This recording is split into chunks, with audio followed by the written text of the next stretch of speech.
as much as I give them credit for when they won that Super Bowl, because that was a magnificent year for Howie. I mean, he was the MVP. I mean, he did a great job of picking players at a proper time when they could come in, and they were near the end of the road, but he would grab them, and he got a lot out of them this year.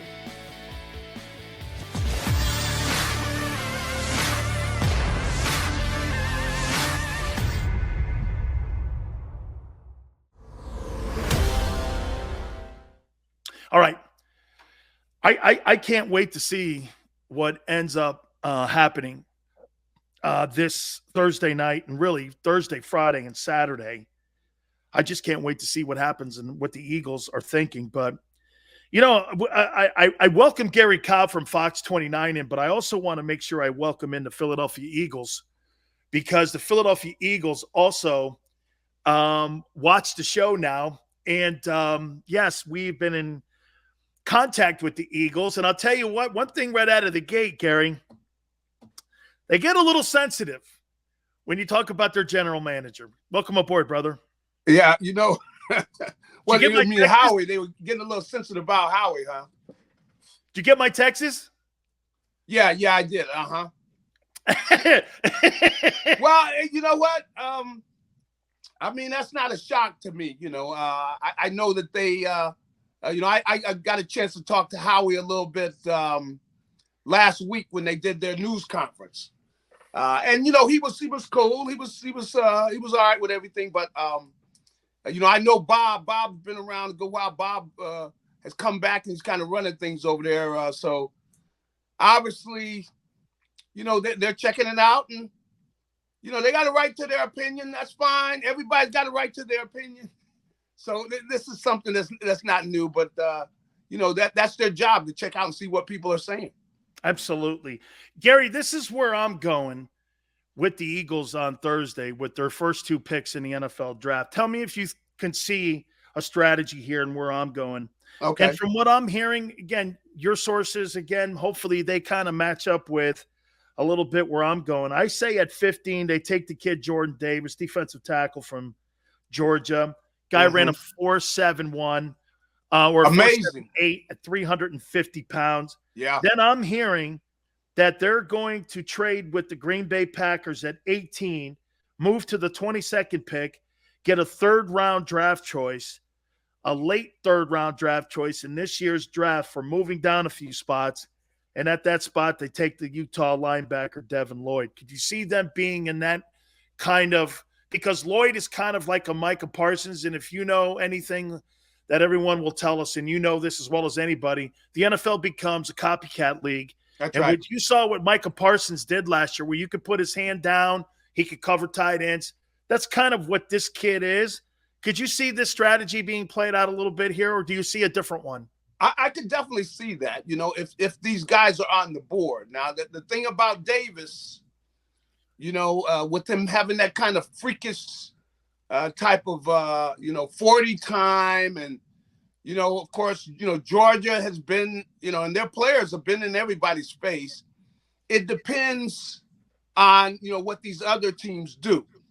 I wouldn't be shocked, you know, if somebody grabs Jordan Davis. You got to realize, guy that big, that fast, and then, you know, other people are seeing, you know, they know, hey, the Eagles, you know, I got to give them credit. You know, if you got big people up front, you got people that are dominating up front, your people behind are going to, you know, it's going to make all of them better.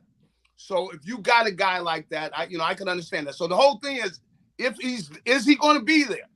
Because other people saw him run, and I know I've seen other people that have predicted Jordan Davis, and I tell her, if he's there, I would tell them to get him. You know, I think he's that kind of a guy, and you know, if you got to dominate up front, man, up that hole, you got somebody coming there putting pressure up the gut. That messes a quarterback up. I mean, I don't care what quarterback you got there. You know, you could have a great quarterback. You got people in his face.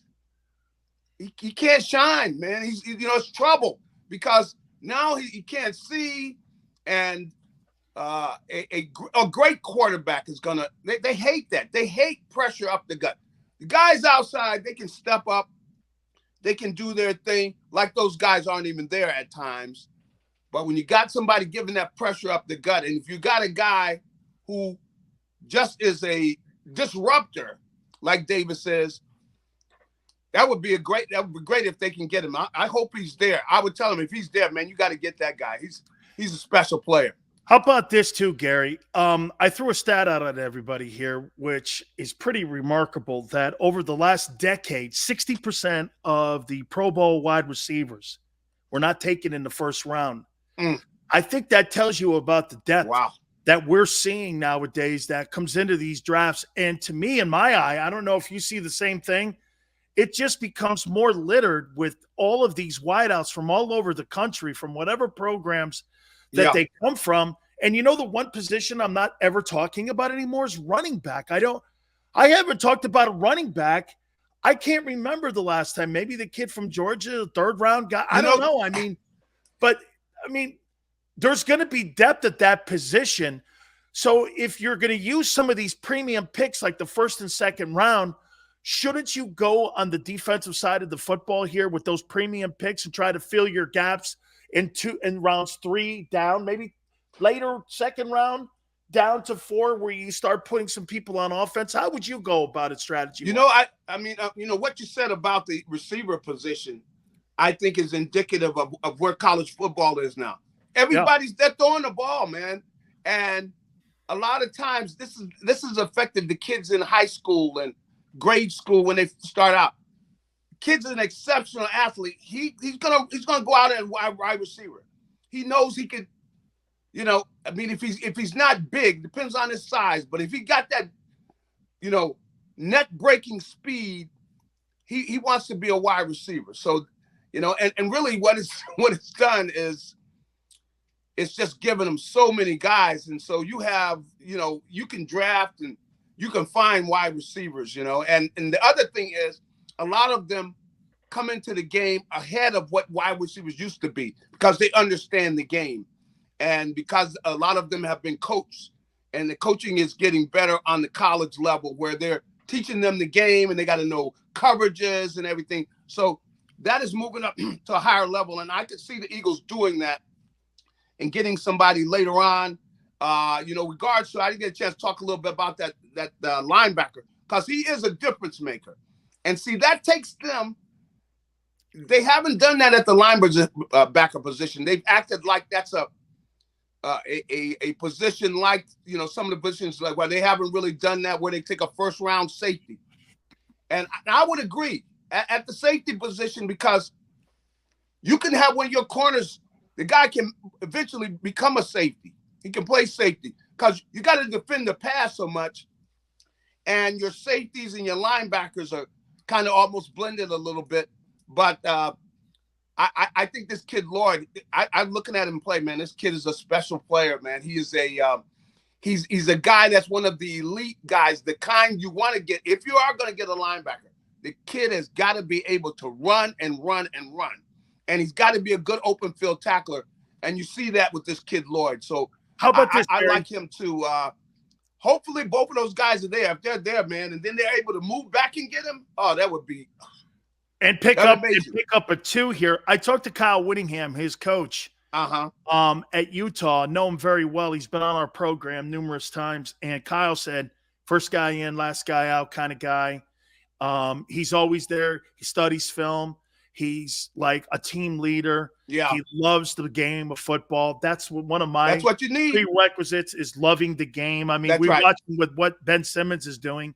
Yeah. I think people don't really think that that's a factor, but it is a factor. As you know, Gary, you got to love the game. That's right. Ozzie Newsome. He's a great guy. I played against him for years, known him. That's what he always wanted. He wants to get a guy that loves this game.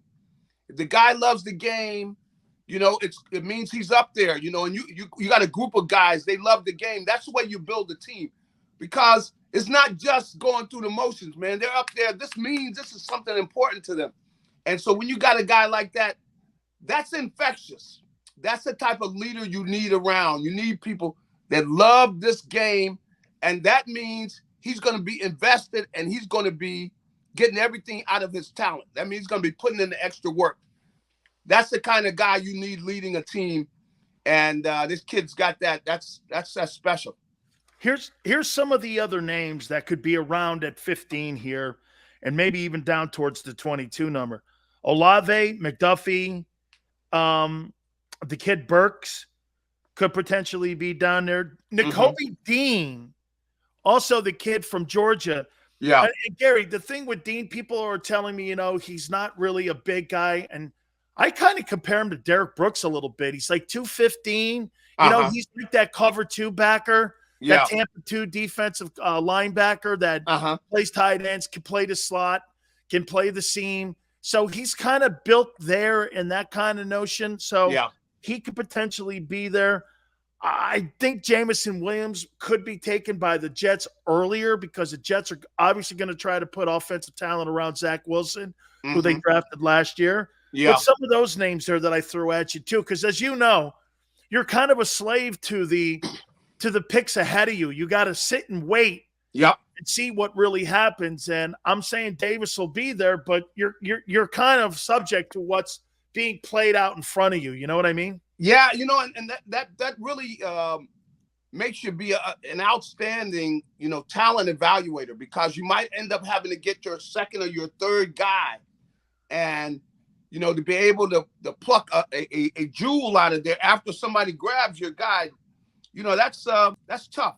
But I think that there are some positions that are deep, like the wide receiver position. That's deep. So you can get somebody later in the draft. I think also at the edge rusher, there are a lot of edge rushers in this draft. And so if you evaluate them well, I think that gives you a chance to nab somebody. And we'll see, pretty much with the linebackers, you got Dean, and of course you got Lloyd. Those are the ones that have got a lot of people talking about him. And Lloyd is the guy, that's they say is the featured guy because he's got, the size and the speed. But this is going to be a challenge for those guys. I mean, as much as I give them credit for when they won that Super Bowl, because that was a magnificent year for Howie. I mean, he was the MVP. I mean, he did a great job of picking players at a proper time when they could come in, and they were near the end of the road, but he would grab them, and he got a lot out of them this year. This year with this draft, man, they got all these picks. You got to go in. You got guys. You find people that love the game, and then you hopefully can find some gems later on, because there are going to be some in there, and so that's where, man, I would love to get my teeth in some of that, man. Wow, no doubt. I mean, I think there's going to be a boatload of kids. Yeah. Go back to your one comment though, Gary. What then? Why wasn't the team built for sustained longevity? I mean, it just seems to me that they were built for 18 months. And that's right. Within a matter of 4 years, you win 4 games. You go from hoisting the Lombardi trophy to firing your Super Bowl coach. I mean, yeah. What do you think was the biggest demise during that time, and why the thing unraveled? Because it's got to be one of the biggest fall-offs I've ever seen. I think Atlanta fell off pretty far after they got dusted by the Patriots, but this is a team that won it. Well, was it the instability at the quarterback position that caused this thing? You have to look at the quarterback position, and the thing with Carson and with Nick, I mean, Nick was just hot. I mean, he got the baton, and he was hot that year. I don't know if, what we've seen, Nick hasn't been able to repeat that. I don't think Carson was that far away. He started pressing and trying to do too much. And I'm really concerned about him down there in Washington, because he could say, okay, I'm going to take care of the ball. If he takes care of the ball, he's fine. Yeah. But, how do you get that through? Now, if some way they're able to get that message through to him, they're going to be trouble. I'll guarantee you that they're going to be trouble, because all they got to do, take care of the ball, Carson. Look, don't try to make that crazy, play, because the play's going, man, throw the ball away, take care of the ball. You got to look at the defense they got down there. All he's got to do is take care of the ball, and they got talent. They got a lot of talent down there. What, Gary? The difference between Frank Reich, I think, and Ron Rivera will be? Mm-hmm. I think Frank Reich was trying to pamper his emotions. I think Yeah. Ron's going to go like this to him. This is it, kid. That's right. You're standing on third base. You're either going to go across the plate, Yep. or you're going to go to the dugout, and you're going to be considered one of those transition quarterbacks for the rest of your career. Yep. You're either now or never. And get this, dropping the ball on the ground, holding on to it too long, Yep. taking sacks in the red zone. That's right. not going to cut it here, man. That's and right. He's got to have a come to Jesus coach, and he just may have what you're saying there in Washington. He he needs somebody that's going to be, you're probably right then that he and Frank were too close. They got to where, the lovey-dovey too much, man. Forget, production, man. You're not here because I love you. You're here because you produce. And you got to do your job, man. You take care of that ball. Your number one job, taking care of that football, because we got a defense. Make people have to march the length of the field against these guys, and we're going to be fine. And when you see something, you take it. But if it's not there, man, throw the ball away. Take care of the football. He does that, then I think he's going to shock some people, because I look at his numbers last year. He had good numbers. He just trying to do too much in that Jacksonville game. Foolish, man. Just some foolish plays he made in that Jacksonville game. Yeah, 10 quarterback rating is going to get your ass fired. That's right. What do you think, Gary? What do you think Nick Sirianni's role is this weekend? What's his role in this whole process of, is it the coach standing there going, man, I really like this guy? Or is this just completely Howie's show? No, I think he's going to have a say. And as I said, I think this is a deep draft when it comes to receivers. I wouldn't be surprised if they address that defense early, and then later on they go ahead and they get maybe a receiver or two, because they got so many picks. Or maybe they see somebody they really like and they make a trade to get one or two receivers, because there's a lot. They got a lot of receivers coming out each year, and that's where he's at. That's what he's into. But they got to get it right with the defense, man. But I think I really like Davis, but I like the kid Wyatt too from Georgia. I like both of them. You get one of those guys, man. Get one of them, because if you got a difference maker up there and he's getting penetration, that can destroy an offense, and the offense can never get their rhythm. If you got somebody coming through and coming free up that middle and pushing that pocket, and those are the kind of things I saw those guys doing at Georgia. And so I got the kid Walker. I got the kid Trayvon Walker, number one pick in the draft, going to going down where Doug Peterson is, the Georgia Jacksonville. Yeah, he's the best player in the draft, Gary. Mm-hmm. When you watch him on film, his hands like this. His hands. He's an edge guy. Yeah, he knows leverage. Yeah, you can do so many things with this kid. I think he's the kid from Michigan. I think he's going to the Lions. Yeah, just because I think he's up in that neck of the woods. But I look at his production and I'm like, okay, well, the kid from Georgia is 10 times better. I want to ask you about Michigan. Well, the kid from Georgia's got a bigger upside. I think that way bigger. He's got a bigger upside. Even Wyatt, like you said too. Yeah. If you're in the second round and you've acquired all these 2s and 3s, and you're sitting there and you see David Ojabo, even though he got hurt on his pro day, and he probably won't be able to play probably until the midway part of the season. If you're Howie, would you gamble and take a guy who could be projected a 15th pick? I definitely think that you go ahead and get him. Yeah, because you look at the kid. You once your doctors check it out, say, hey, this kid's gonna be fine. If anything, what you do is you end up having that injury benefit you, because you go ahead and you scoop him up, because you're thinking of down the road. I know it takes some courage to do this, but I was kind of messing with Howie a little bit about his extension. You got that extension now, Howie. So he knows he's going to be there. He can go and give this kid some time, because he develops, man. You got an edge rusher.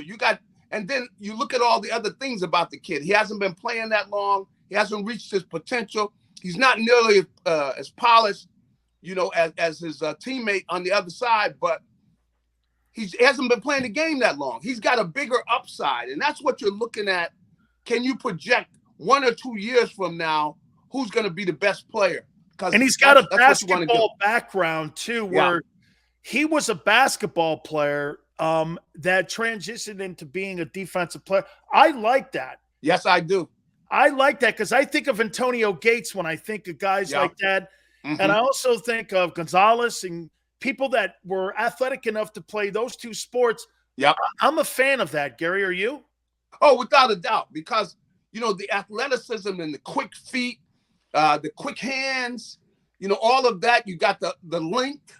I like the length. You talk of basketball length, because, come around that corner, man, you got those long arms, you're grabbing somebody before they can grab you. And the athleticism and everything you get from basketball, that, you go to a team and you look at them play basketball, you can find out right away where your athletes are. And that says a lot of good things about him. But I do like the fact, like I said, he hasn't been playing that long, and he's going to have an upside. This kid is probably going to have an upside above a lot of the people that are going to get drafted ahead of him. And then the fact he got hurt will have him sitting there much later than he probably should. Gary, what's the role of the owner on draft day? Well, he's in the room, right? Yeah, and I think he's giving his opinion too. And what he's doing is, I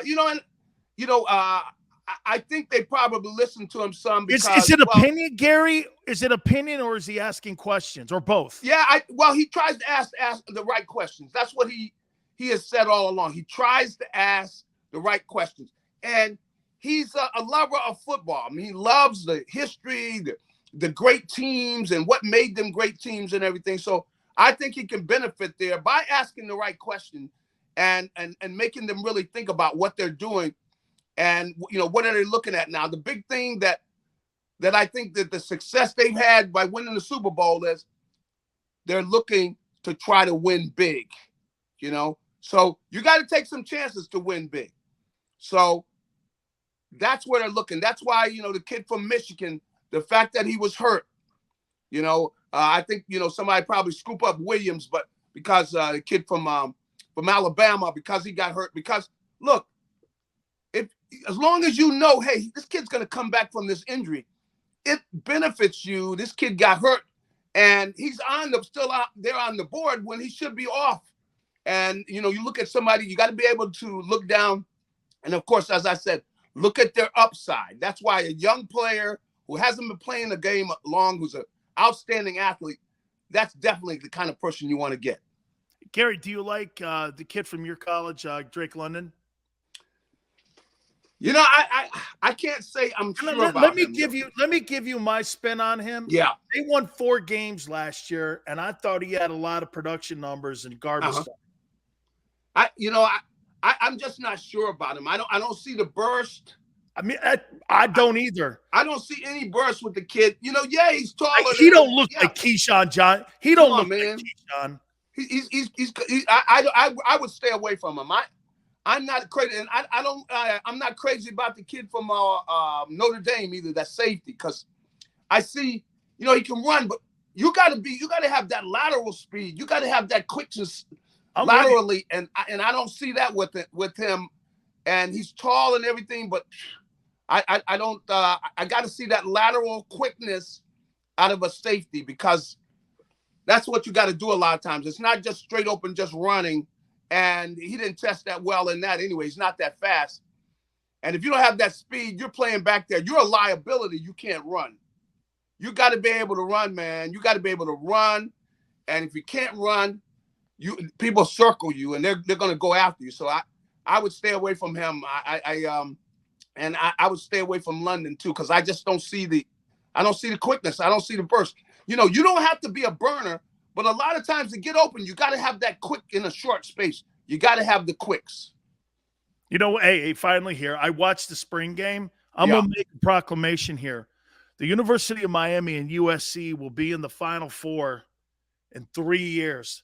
SC looked completely different. Yeah, they do. Riley in that spring game.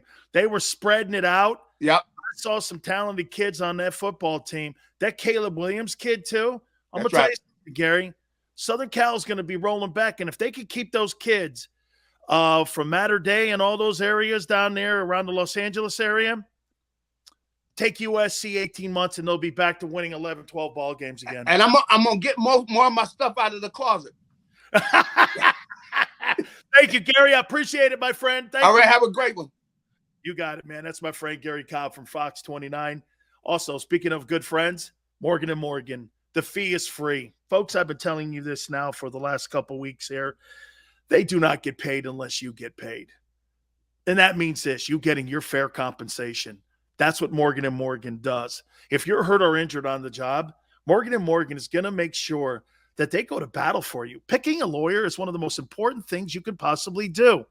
For the people, it's not a slogan. John Morgan doesn't believe in that, okay? That's who they are. That's what they do. And for the last 30 years, $13 billion in settlements for their clients. That's what Morgan & Morgan does.